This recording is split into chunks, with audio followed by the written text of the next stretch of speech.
Assalamualaikum warahmatullahi wabarakatuh. Alhamdulillahi rabbil alamin. Wassalatu wassalamu ala ashrafil mursalin. Nabiyyina wa maulana Muhammadin wa ala alihi wa sahbihi ajma'in. Wa ashhadu an la ilaha illallah wahdahu la syarika lah. Wa ashhadu anna Muhammadan abduhu wa rasuluh.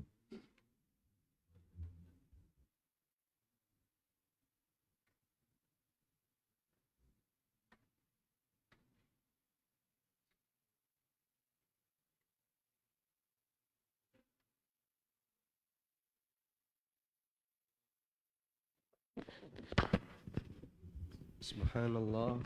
Subhanallah. Berarti pakai ini aja.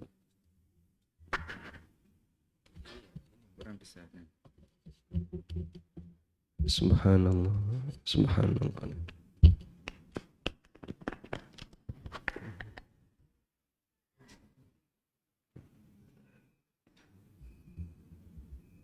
Baik. Alhamdulillah.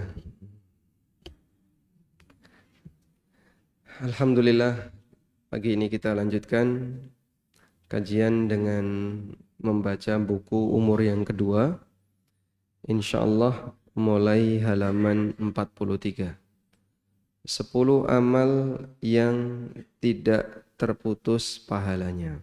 Nah, jadi mungkin mulai bagian inilah dan kita akan menyinggung tentang aneka amalan yang umurnya lebih panjang daripada umur orang yang melakukannya. Para penghuni kubur telah terputus dari kesempatan mereka untuk melakukan amal saleh.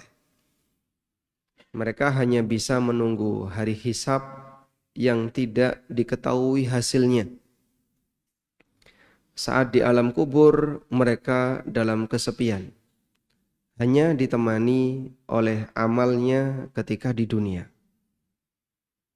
Dalam suasana demikian, ada beberapa amalan yang pahalanya terus mengalir.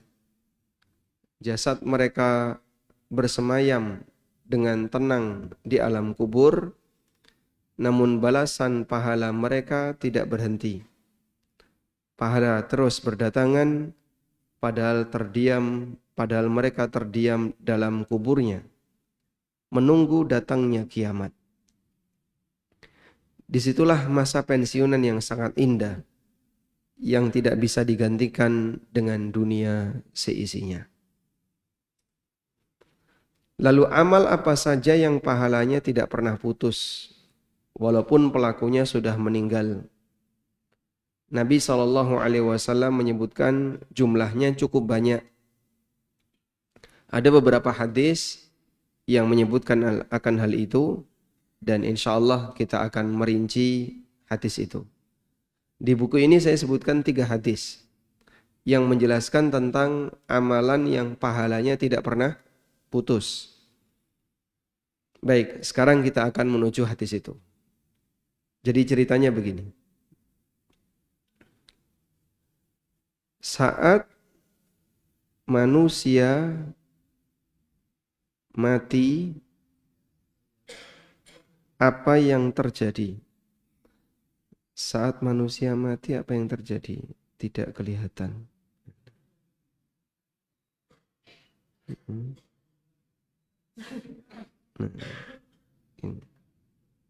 Ini kelihatan? Nah. Saat manusia mati, apa yang terjadi? Tidak bisa beramal. Saat manusia mati, maka yang terjadi adalah tidak bisa beramal. Begini. Dan ini kaidah baku yang diberikan Nabi SAW. Idza matal insan inqata'a amaluhu. Apabila manusia mati, maka seluruh amalnya terputus. Oleh karena itu, ada sebuah riwayat yang menyebutkan bahwa kalau orang itu sudah dimakamkan, orang sudah dimakamkan, ditaruh di atas di dalam kuburan. Lalu ada orang yang berada di tepi kuburan ini. Kemudian mentalkin orang itu. Wahai fulan bin fulana. Wahai si A bin si B. Kalau kamu nanti didatangi oleh malaikat, jangan kabur. Enggak bisa kabur ya. Kalau kamu didatangi oleh malaikat, lalu dia bertanya, man rabbuka? Jawaban, Rabbi Allah. Kalau kamu ditanya lagi, ma dinuka? Jawablah, dini al-Islam, dan seterusnya. Memang seperti ini diperselisihkan oleh ulama. Apakah itu dianjurkan atau tidak?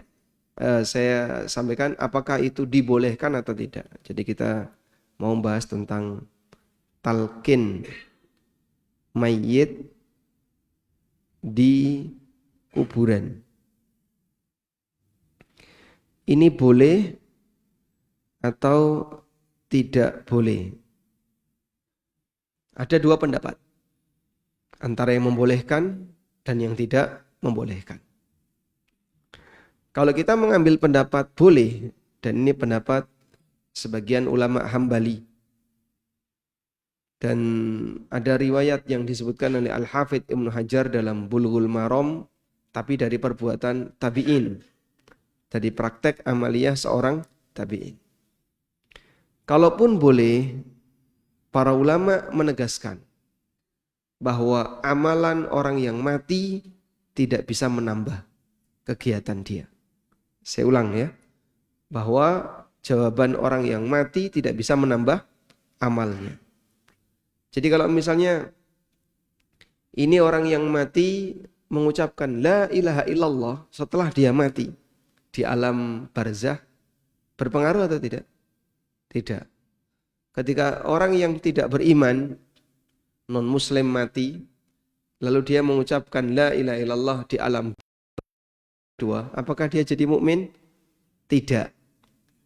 Karena ketika orang itu mati, amalnya terputus. Selanjutnya, ada amalan yang pahalanya terus mengalir. Loh, katanya sudah putus. Kenapa ada yang pahalanya terus mengalir? Amalannya dilakukan sebelum mati. Tapi pahala itu mengalir walaupun orangnya sudah mati. Jadi amalan yang pahalanya terus mengalir ini dilakukan sebelum orangnya mati. Kalau amalannya dilakukan setelah orangnya mati, enggak ngefek, tidak memberikan pengaruh tambahan amal. Tapi kalau amalnya dilakukan sebelum orangnya mati, nah ini bisa memberi pengaruh tambahan amal. Dilakukan sebelum orangnya mati, tapi kebaikannya dan manfaatnya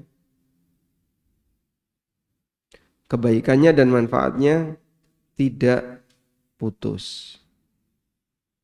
Sehingga kebaikan dan manfaat amal itu terus berlanjut, maka pahalanya tidak putus. Contohnya Pak, orang yang wakaf. Yang wakaf sudah mati, tapi lahan wakafnya masih dipakai enggak? Dipakai. Sehingga ketika yang bersangkutan sudah meninggal, pahalanya terus mengalir. Baik, sekarang kita akan baca 3 hadis yang menyebutkan tentang amalan yang tidak pernah putus pahalanya. Hadis yang pertama, jadi nanti totalnya ada berapa tadi? 10. Ada 10 amalan. Dan itu dirangkum dalam 3 hadis. Hadis yang pertama dari Abu Hurairah radhiyallahu anhu, Nabi SAW bersabda, Idza matal insan, apabila manusia itu mati, inqata'a anhu amaluhu, maka akan terputus amalnya, illa min thalathatin, kecuali 3 amal. Illa min sadaqatin jariyatin, pertama sedekah jariyah. Au ilmin yuntafa'u bihi, yang kedua ilmu yang bermanfaat. Au waladin salihin yad'ulah, atau anak soleh yang mendoakannya. Baik, insya Allah bisa dihafalkan Pak ya. Dan cukup sering hadis ini kita dengar. Sudah? Ada 3 yang pahalanya tidak putus, ilmu bermanfaat, sedekah jariyah, dan anak soleh. Berikutnya, hadis dari Anas. Dari Anas bin Malik radhiyallahu anhu, Rasulullah sallallahu alaihi wasallam bersabda, "Sab'un yajri lil 'abdi ajruhun min ba'di mautihi." Ada 7 amalan yang pahalanya terus mengalir bagi hamba min ba'di mautihi, setelah dia meninggal dunia. Wa huwa fi qabrihi, dan dia di alam kuburnya. Apa saja itu? Coba kita hitung, 7 ya jumlahnya. Man 'allama ilman, orang yang mengajarkan ilmu. Au ajra nahran, atau membuat sungai. Ron, atau membuat sumur. Au gharasa nakhlan, atau menanam kurma. Yang keempat. Au bana masjidan, bangun masjid. Yang kelima. Au warafa mushafan, atau meninggalkan mushaf. 6. Au taraka waladan yastaghfiru lahu ba'da mautihi, atau dia meninggalkan seorang anak yang memohonkan ampunan untuknya setelah dia meninggal. Ada 7. 7 amalan dalam hadis ini yang pahalanya tidak pernah putus. Baik, dengan hadis di atas ada yang sama enggak? Ada. Jadi beririsan ya. Beririsan. Andaikan beda, udah penuh 10. Tapi karena beririsan, ada yang sama sehingga belum genap 10. Sekarang kita baca hadis yang ketiga. Hadis dari Abu Hurairah radhiyallahu anhu. Nabi sallallahu alaihi wasallam bersabda, "Inna mimma yalhaqul mu'mina min amalihi wa hasanatihi ba'da mautihi." Sesungguhnya di antara amalan dan kebaikan hamba yang tetap mengalir setelah orangnya meninggal dunia,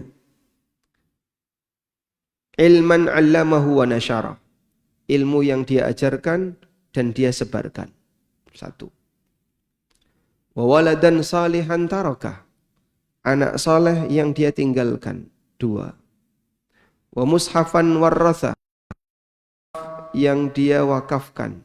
3. Au masjidan bana, masjid yang dia bangun. 4. Au baitan libnis sabil, atau rumah untuk ibnu sabil. 5.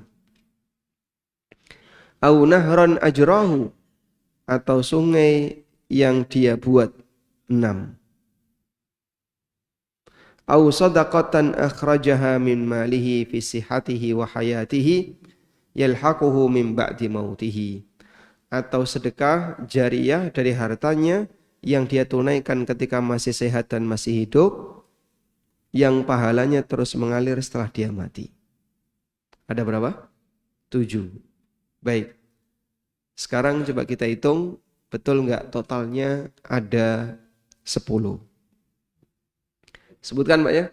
10 amalan yang pahalanya terus mengalir. 1. Sedekah jariyah. 2.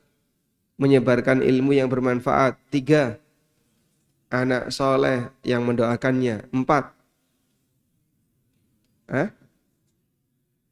Bangun masjid. 5. Mengalirkan sungai. 6. Bikin sumur. 7. Wakaf Quran. 8. Nanam pohon kurma 9.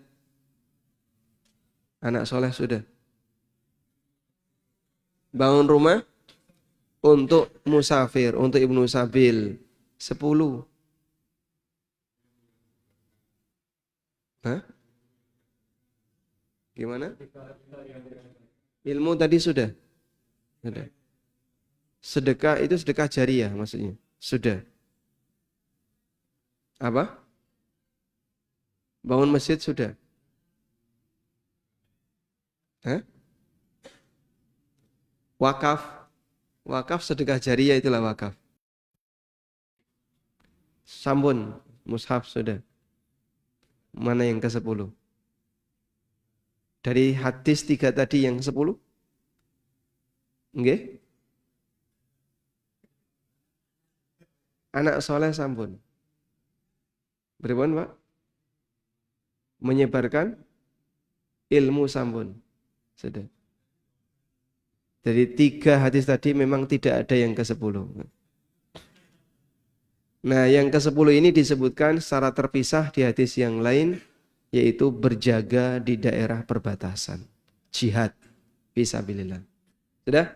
Sehingga dari 3 hadis tadi, kita menemukan 9 amalan yang pahalanya tidak pernah putus. 9 amalan yang pahalanya tidak pernah putus. Baik. Nah, karena jumlahnya banyak, wah, aku nek kon nglakoni kabeh ya ora iso. Kira-kira bisa enggak, Pak? Kalau saya cuman menjalankan sebagian. Nah, kita punya kaidah dulu ya. Nek ra iso kabeh, aja ditinggal kabeh. Kalau enggak bisa semuanya, jangan tinggalkan yang mampu kau lakukan. Apa kira-kira dari 9 ini yang masih bisa kau lakukan? Kerjakan. Kalaupun enggak bisa semuanya, jangan tinggalkan semuanya. Baik, sekarang kita akan memberikan rincian untuk masing-masing.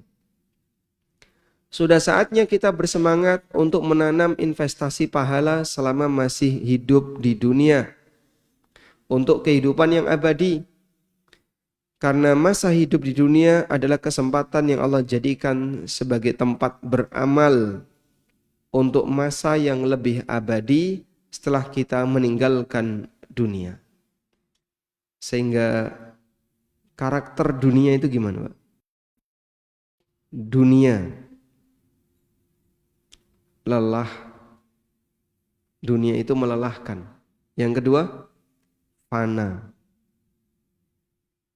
Selanjutnya, akhirat. Akhirat itu hisab. Setelah itu, balasan. Abadi. Karakter dunia, awaluhu ana. Kata Ali bin Abi Thalib, dunia itu melelahkan. Sehingga siapapun yang hidup di dunia, dia capek. Makanya kalau bapak-bapak misalnya, jika ditawari mau dikasih usia 300 tahun, kira-kira kalau dikasih usia 300 tahun, bersedia enggak, Pak? Enggak bersedia. Kenapa enggak mau? Capek. Capek. Makin tua makin capek ya. Sehingga bangun tidur kemeng-kemeng, loro. Isine loro, nggih, Pak. Kalau dikasih usia 200 tahun mau enggak? Capek. Capek. Kalau sekarang yuswa pinten? 60-an. 62. Belum capek.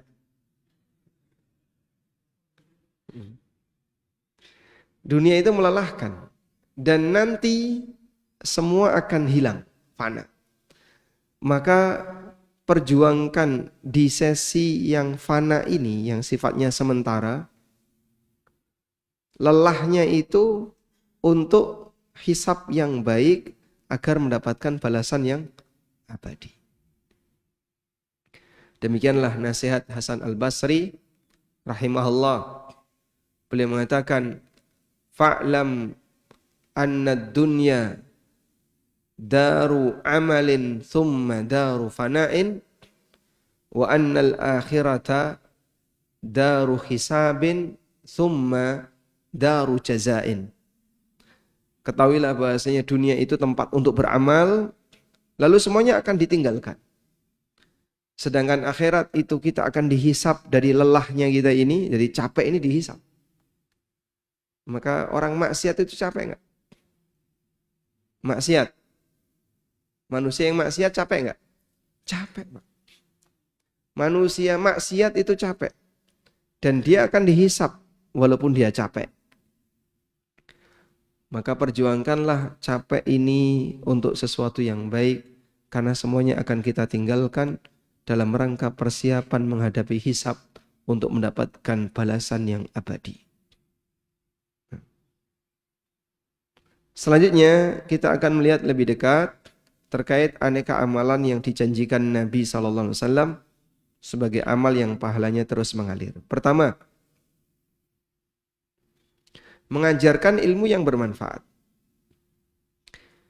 Yang dimaksud ilmu di sini adalah ilmu yang mengantarkan seseorang untuk mengenal agama dan mengenal Tuhannya. Ilmu yang menjadi petunjuk bagi umat manusia untuk berjalan di atas jalan kebenaran, jalan yang lurus. Ilmu yang mengenalkan perbedaan antara jalan hidayah dan jalan kesesatan. Ilmu yang mengajarkan mana yang hak, mana yang batil, mana yang halal, mana yang haram. Itulah ilmu yang bermanfaat. Sehingga kajian yang membahas ilmu,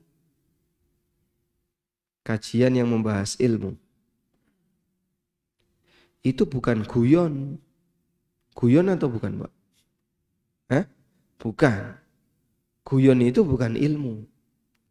Ya, menyampaikan ilmu dengan cara guyon, ya berarti guyonnya dikit saja, seriusnya yang banyak. Sebab ilmu itu disampaikan pada asalnya dengan cara serius. Pada asalnya ilmu disampaikan dengan cara serius, bukan guyon.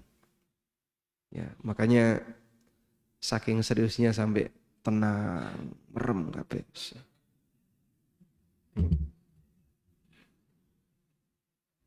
Nah, ada yang sifatnya bahas motivasi. Sehingga sang ustadz bahas ilmu dari sisi motivasi. Ajakan orang untuk memperbanyak beramal, untuk semangat, dan seterusnya. Itu ilmu yang sifatnya motivasi. Ada yang sifatnya penjelasan hukum.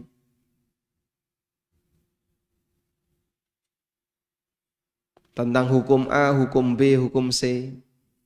Nah, kira-kira kajian subuh seperti ini, materi umur yang kedua, itu yang mana ini? Motivasi. Kita sekarang belajar di area motivasi. Kalau yang menjelaskan hukum, dulu kita sudah pernah mengkaji tentang tafsir sholat. Rincian tentang bagaimana cara gerakan A, gerakan B, dan seterusnya. Kita lanjutkan. Dengan melihat nilai pentingnya dari ilmu, kita bisa melihat betapa mulianya yang memberi nasihat bagi umat, para da'i yang ikhlas memberikan pencerahan bagi masyarakat. Hingga Imam Ahmad pernah memuji peran ulama di masyarakat seperti orang yang menghidupkan masyarakat yang telah mati hatinya karena jadi korban iblis. Dalam pengantar buku beliau, Ar-Raddu 'alal Jahmiyah, Imam Ahmad pernah mengatakan, coba kita baca muqaddimah Imam Ahmad dalam kitab Ar-Raddu al-Jahmiyah. Bantahan untuk sekte Jahmiyah. Kata beliau, rahimahullah, Alhamdulillah alladzi ja'ala fi kulli zamanin fatratan minar rusul baqaya min ahlil ilmi. Segala puji bagi Zat yang telah menjadikan adanya ulama di setiap zaman yang tidak ada rasul. Bagaimana kegiatan para ulama itu? Yad'una man dhalla ilal huda. Mereka mengajak orang yang sesat untuk menuju jalan hidayah. Wa yasbiruna minhum 'alal adha. Dan mereka bersabar terhadap gangguan yang diberikan oleh masyarakat. Mereka mengajak umat ke jalan hidayah dan mereka bersabar dari kejahatan umat ketika memberikan hinaan dan ejekan kepada mereka. Masya Allah. Sehingga para ulama jasanya besar, tapi disikapi oleh masyarakat dengan sikap yang kadang tidak sopan. Baik, coba kita lihat di sini ya. Nah, artis, guru, bayarnya gede mana Pak? Hah? Gede artis, Masya Allah. Bayarnya gede artis. Kira-kira selisihnya berapa Pak? Wah, nggak usah dibandingkan, nanti tidak memalukan ya. Baik. Moral. Artis dibayar mahal untuk merusak moral. Guru dibayar murah untuk memperbaiki moral. Begitu Pak kira-kira? Ya. Sehingga kalau ada artis misalnya bertindak kasar dengan penonton, dipolisikan nggak? Tidak, dilupakan saja. Guru bentak murid, lapor nih polisi. Dulu kita ketika sekolah kukunya diperiksa, nggih. Kalau dawa-dawa pripun? Gitik ya, tutuk dengan penggaris. Kalau sekarang kayak gini masuk penjara itu guru. Dulu kayak gitu, Masya Allah. Makanya sekarang bisa jadi pendidikan mengalami penurunan kualitas pembentukan mental. Sehingga anak-anak kecil menjadi generasi stroberi. Tulang lunak. Kenapa Pak? Tidak kuat seperti dulu yang mentalnya dididik dengan mental yang lebih kuat. Baik, kita lanjutkan. Yuhyauna bi kitabillahil mauta. Mereka menghidupkan masyarakat dengan kitabullah. Mereka menghidupkan orang yang sudah mati dengan kitabullah. Wa yubassiruna binurillahi ahlal ama. Dan mereka memberikan petunjuk orang yang buta dengan cahaya Allah. Fakam min qatilin li iblisa qad ahyauhu. Betapa banyak korban iblis yang telah dia hidupkan. Sehingga si A menyimpang, si B menyimpang, lalu dinasihati balik lagi ke jalan yang benar. Wa kam min dhalin taihin qad hadauhu. Betapa banyak orang yang sesat yang dia berikan petunjuk. Fama ahsana atharahum 'alan nas. Betapa indahnya pengaruh mereka di tengah masyarakat. Wa aqbaha atharan nasi 'alaihim. Sementara betapa buruknya pengaruh masyarakat terhadap mereka. Sehingga begini. Dukun. Kita mau membandingkan dukun dan guru agama. Dukun kalau salah 100, benar 1, yang diingat yang mana? Yang benar. Ini yang diingat. Yang ini dilupakan. Begitu Pak? Guru agama salah 1, benar, yang diingat yang mana? Ini yang diingat. Sehingga jadi ustadz seperti ini sangat beresiko. Kepleset, dieling-eling sampai saat terusnya ya. Sementara mungkin pendidikan yang diberikan dilupakan. Makanya kalau ustadz salah jadi viral. Nggih. Kalau benar nggak viral, biasa saja. Asing jegane guru ya kudu bener. Kok guru salah, yaitu kudu viral. Maka masyarakat tidak adil. Masyarakat tidak adil. Kalau dia nyikapi dukun, salah 100 dilupakan, bener 1 diingat-ingat. Dhisik iki tahu bener loh. Piyambak iki ngomong koyo ngene iki cocok iki bener. Wah itu tok sing dieling-eling. Yang lainnya tidak. Yang salah berkali-kali tidak pernah diingat-ingat.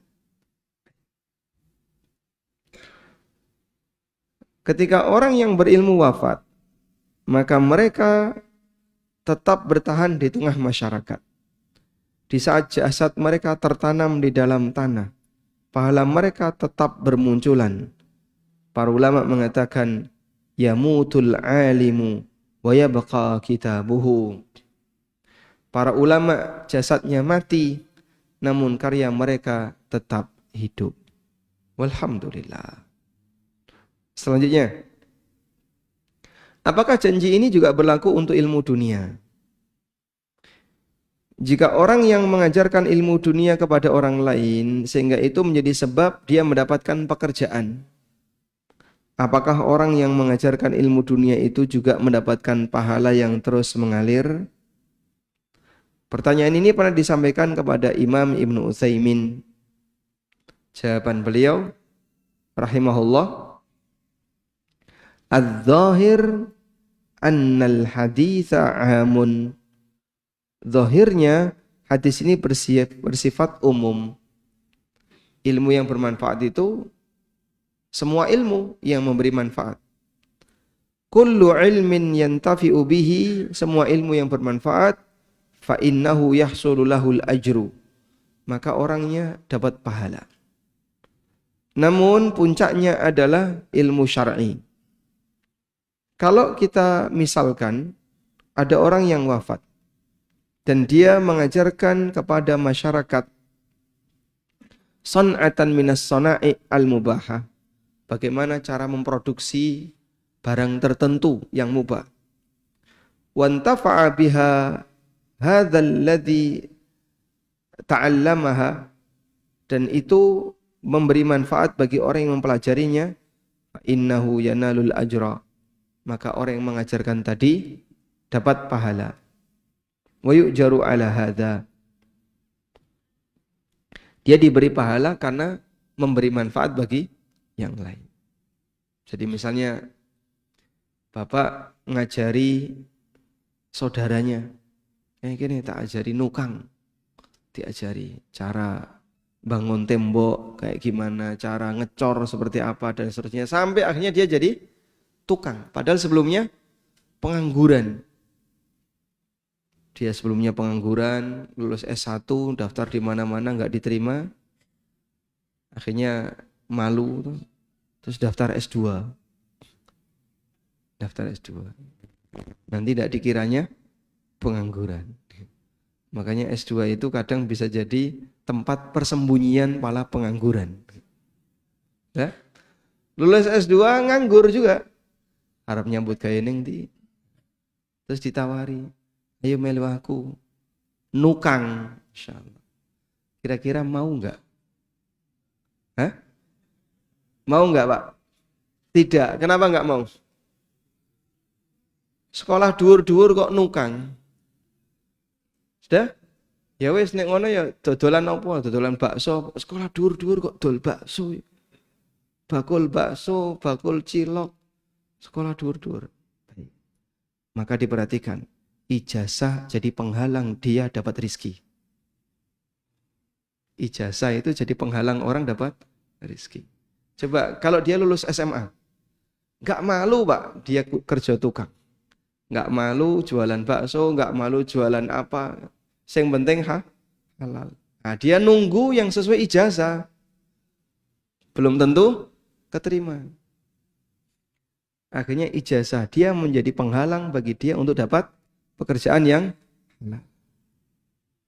Dan itu banyak sekali. Makanya mungkin sudah mulai dipikirkan sebenarnya kuliah seperti itu penting atau tidak. Kalau emang realitanya kayak gini. Jika mau disurvei, saya boleh sebut dominan yang S2 itu sembunyi dalam pengangguran. Maksudnya mereka itu hanya sekolah karena daripada nanti S1 dianggap pengangguran, maka sembunyi di balik S2. Sekarang ngapain? S2, Masya Allah. Yang penting masih kuat untuk biaya belajar. Ya, kecuali bagi mereka yang serius dan nanti mau berkarya untuk umat dari hasil ilmu yang dia pelajari. Alhamdulillah yang seperti ini memberi manfaat. Tapi banyak sekali fenomena di mana orang jadi nganggur gara-gara dia punya ijazah. Baik. Tukang itu kebutuhannya besar nggak? Hah? Besar, Pak. Tukang di Jogja itu kurang, Pak. Ada banyak sekali orang yang butuh bangun ini, tukangnya kurang. Sampai harus ngantri ya. Sampai harus ngantri-ngantri. Nah, karena saking banyaknya S1, Pak. Wallahu a'lam. Baik, kita lanjutkan sekarang. Yang kedua, mengalirkan sungai yang mati. Nabi SAW menyebutkan au ajron nahron, atau mengalirkan sungai. Dan salah satu di antara bentuknya adalah pipanisasi. Maksudnya adalah membuat aliran pada sungai yang tertahan airnya, agar air tersebut bisa mengalir ke tempat-tempat pemukiman masyarakat, sehingga orang lain bisa memanfaatkannya. Tidak harus sungai yang besar, termasuk juga sungai kecil seperti membuat selokan. Betapa besar kebaikan dari amalan yang mulia ini, memudahkan manusia memperoleh air yang merupakan kebutuhan paling utama dalam kehidupan. Syekh Abdul Razak Al-Badr menjelaskan, serupa dengan amalan ini adalah membangun penampungan air di tempat-tempat yang dibutuhkan oleh masyarakat. Ya, mungkin kalau zaman sekarang yang masih cocok dengan model ini adalah pipanisasi. Di daerah Pacitan, Gunung Kidul, itu seperti ini dibutuhkan. Sehingga kalau buat sungai mungkin kita tidak sanggup. Yang bisa adalah kita salurkan air dari sana untuk bisa dimanfaatkan oleh penduduk di tempat yang lain dengan menggunakan pipa. Wallahu a'lam. Baik, mungkin itu yang bisa kita sampaikan. Semoga bermanfaat. Wassallallahu ala nabiyyina Muhammadin wa ala alihi wa sahbihi wasallam.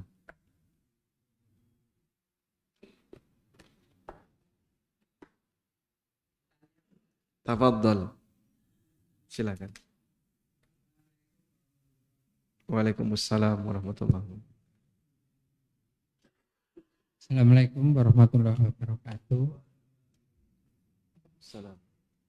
Ini ada suatu kasus di suatu tempat. Ada pertanyaan begini, Ustaz. Kita itu ada pembangunan sebuah masjid karena bertahap. Yang awalnya sudah dibangun, sudah jadi. Karena ada pembangunan berikutnya, masjid yang lama dibongkar. Nah, di situ di lingkungan itu timbul suatu masalah dari masing-masing warga. Itu ada yang berpendapat bahwa amalan yang pertama masjid, ya jariah yang pertama itu putus apa tidak. Tapi untuk yang bagian berikutnya yang tetap membangun itu punya jawaban, insya Allah karena niatnya dari awal sudah sedekah jariah masih tetap dapat walaupun masjidnya sudah dirombak karena mau diperbaiki. Mm-mm. Mohon penjelasannya dan masing-masing dengan dasar masing-masing. Terima kasih. Wassalamualaikum warahmatullahi wabarakatuh. Waalaikumsalam warahmatullahi wabarakatuh. Yang kami pahami begini, apabila ada orang yang sedekah jariyah dalam bentuk bangunan atau dalam bentuk barang, maka pahalanya akan terus mengalir jika benda itu masih dimanfaatkan. Sehingga kalau sudah tidak dimanfaatkan, berarti sudah selesai masa penggunaannya, maka statusnya tidak lagi menghasilkan pahala. Sebagai contoh, sedekah AC dipakai terus, bisa rusak enggak ini Pak? Berapa umurnya? Kita enggak tahu, tapi yang jelas dia bisa rusak. Misalnya selama 5 tahun rusak. Yang wakaf AC belum mati, AC-nya belum rusak. AC-nya sudah rusak. Sehingga pahalanya sudah berakhir. Kecuali kalau AC yang rusak tadi dijual, dapat duit berapa, dipakai beli AC baru. Nyambung dia. Kalau seperti ini bisa.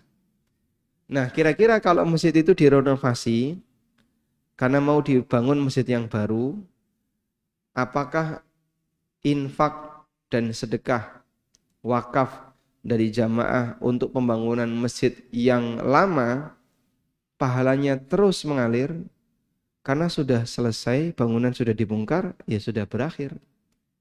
Kecuali kalau bongkahan bangunan tadi ditanam jadi pondasi, bisa nggak? Hah?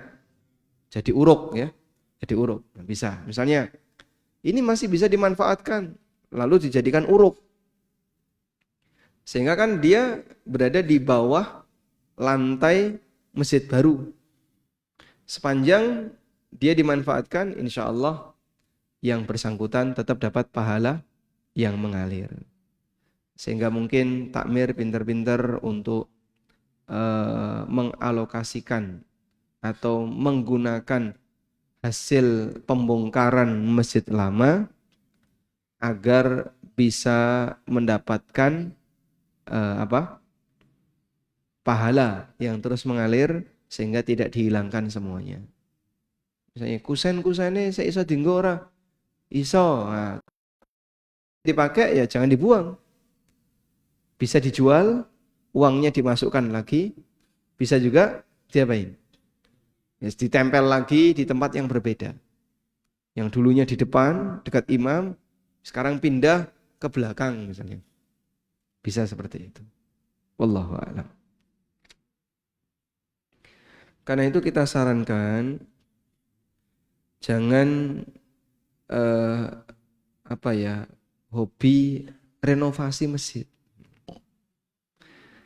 Sehingga ada masjid kok senang direnovasi terus. Dikit-dikit renovasi, dikit-dikit renovasi. Itu kasihan yang infak. Saya pernah ketemu masjid, Pak. Jadi ini mihrab, imaman. Kanan dan kirinya ini ada tiang besar. Mungkin diameternya sama seperti tiang masjid ini ya. Itu ada berapa kira-kira diameternya kalau bentuknya lingkaran? Ada 10 cm? Lebih ya. Ya kurang lebih 30 cm lah. Diameter 30 cm tiang. Tinggi sekali. Di samping kanan dan kirinya mihrab. Nah di atasnya itu ada tulisan Allah Muhammad. Tapi nggak kelihatan karena saking tingginya. Jadi kalau dari sini nggak kelihatan. Sampai pada kondisi ketika Jogja itu gempa. Tiang ini goyang. Jadi dia tidak menyanggah apapun, cuman tiang gitu aja. Jadi kayak gelas gini. Nah, atasnya nggak ada apa-apa. Nggak menyanggah apapun. Di sini ada tulisan Allah. Satunya begini, ada tulisan Muhammad. Gempa ini tuh goyang. Akhirnya sama takmir ini dibongkar. Besar ya. Bongkar ini butuh waktu lama, biayanya besar. Karena besar. Jadi karena saking besarnya, kalau langsung dipotong bawah kayak motong pohon gitu, bisa bahaya. Akhirnya dipotong bertahap. Dipotong sekian senti, sekian senti, sekian senti. untuk dibuang. Masya Allah. Nah kira-kira bikin tiang ini sudah berapa puluh juta? 2, itu buang-buang amanah. Ya, amanah berupa dana masyarakat dibuang-buang di sini. Saya dulu waktu lihat, ini fungsinya apa? Enggak ada fungsinya. Akhirnya betul dibuang karena ganggu. Jadi saat gempa goyang itu nanti bisa berbahaya. Akhirnya malah dibuang. Biaya buangnya saja itu motong bertahap itu mahal. Nah kalau ketemu masjid seperti ini, ya akhirnya kita jadi nggak semangat untuk infak di situ. Buat apa nih? Karena cuman dibuang-buang. Wallahu a'lam. Assalamualaikum. Waalaikumsalam. Kami ingin sekali umroh, tapi tak punya uang. Karena mengumpulkannya tidak bisa, habis-habis saja. Terus kami mengambil dulu gaji di kas pembayaran. Pengembaliannya diangsur ngikuti aturan yang ada. Dan itu baru bisa terdaftar untuk ibadah umroh. Apakah ini boleh atau tidak? Insya Allah tidak masalah. Sehingga misalnya Bapak daftar di travel. Aku tak daftar tapi nyicil. Boleh Pak. Terus Bapak baru bisa berangkat kalau lunas. Tidak masalah. Sehingga jika disimpan di rumah berbahaya, ya, karena yang namanya uang itu harus dijauhkan dari jangkauan anak-anak dan istri. Wah, kok hilang terus iki. Padahal calonnya dipakai daftar umroh. Nah, maka Bapak taruh di tempat yang lebih aman. Kalau di dalam rumah tidak aman. Pripun, Pak? Lebih aman mana naruh duit di dalam rumah dan di luar rumah? Saya tanya bapak-bapak ya.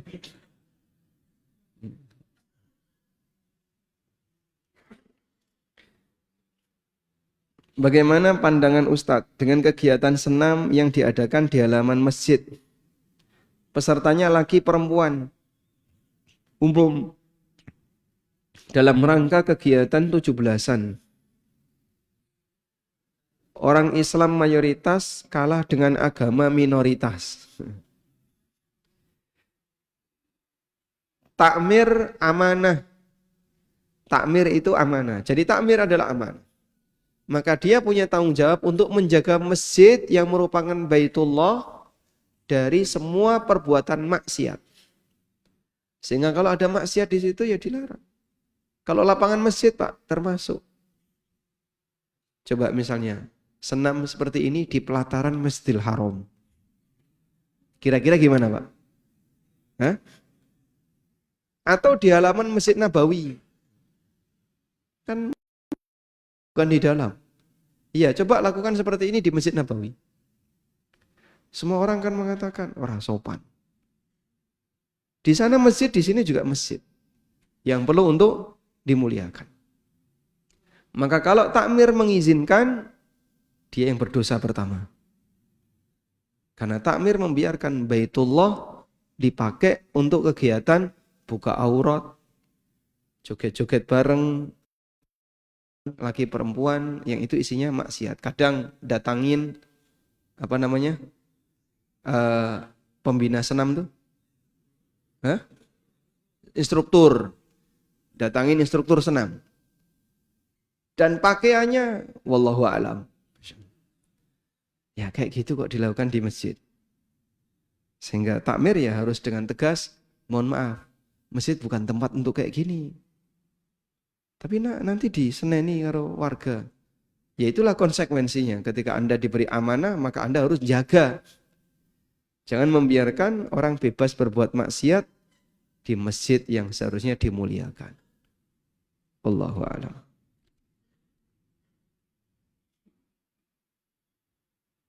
Assalamualaikum. Waalaikumsalam. Apakah pembacaan surat Al-Kahfi, Al-Waqiah, Al-Mulk ditentukan waktunya? Ada dalilnya? Ada sebagian yang sahih dan ada sebagian yang dhaif. Ada buku yang ditulis oleh para ulama tentang Fadail Suwaril Quran. Keutamaan-keutamaan surat-surat dalam Al-Quran. Surat ini punya keutamaan apa saja, surat ini punya keutamaan apa saja, dan seterusnya. Dan kita tahu itu punya keutamaan ketika dijelaskan oleh Nabi SAW. Kalau hadisnya sahih, silahkan diamalkan. Kalau hadisnya dhaif, ya tidak perlu diamalkan. Apalagi yang palsu. Contoh ya, tentang keutamaan surat Al-Waqi'ah. Nah, coba kita cari dalilnya. Tentang keutamaan surat Al-Waqi'ah.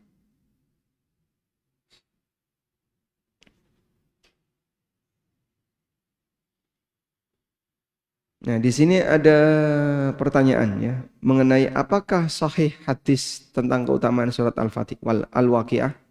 Hadis dari Ibnu Mas'ud radhiyallahu anhu. Man qara'a surat Al-Waqi'ah fi kulli lailatin lan tusibhu faqatun abada. Siapa yang membaca surat Al-Waqi'ah setiap malam, maka dia tidak akan tertimpa kemiskinan selamanya. Qala, kata Ibnu Mas'ud, waqad amartu banati ayyaqra'naha kulla lailatin. Aku perintahkan putri-putriku untuk membaca surat Al-Waqi'ah setiap malam. Ini dikeluarkan oleh sebagian ulama, diriwayatkan oleh Abu Ubaid Al-Qasim bin Salam dalam Fadailul Quran, Imam Ahmad dalam Fadailus Sahabah, dan seterusnya. Nah, mengenai hadis ini, kesimpulannya, apakah hadis ini sahih atau tidak? Ada seorang perawi namanya Syuja. Apakah Abu Syuja dan Abu Syuja ini orangnya terpercaya atau tidak? Kesimpulannya, hadis ini dinilai hadza haditsun mungkar. Hadis ini hadis mungkar.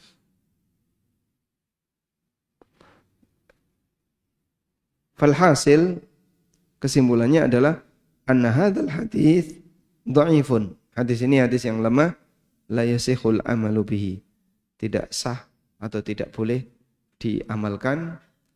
Kalau membaca Al-Waqi'ahnya bebas. Mau baca malam, siang, pagi, sore, silahkan. Tapi kalau meyakini ini sebagai hadis yang sahih, nah di situ tadi sudah ada catatan. Hadis ini adalah hadis yang dhaif. Wallahu a'lam. Untuk acara 17-an, apakah boleh menyumbang untuk kegiatan yang macam-macam?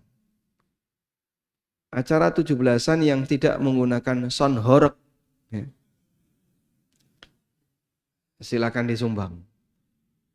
Tapi kalau pakai sound horeg, ya Anda jangan ikut nyumbang. Pakai konser, datangin artis, terus joget bersama di lapangan. Nah yang kayak gini jangan ikut terlibat.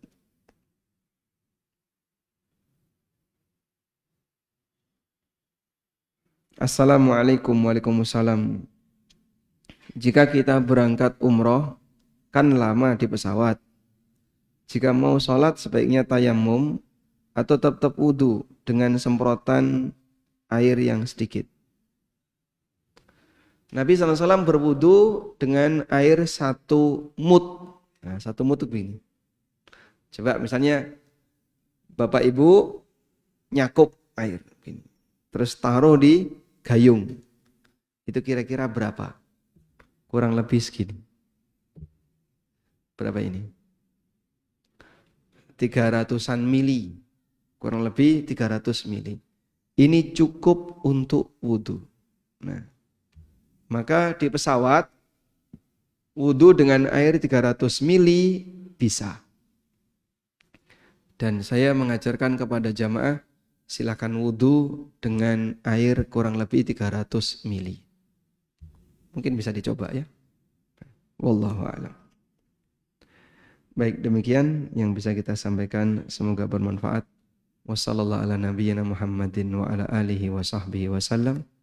Wa akhiru da'wana alhamdulillahi rabbil alamin. Wassalamualaikum warahmatullahi wabarakatuh.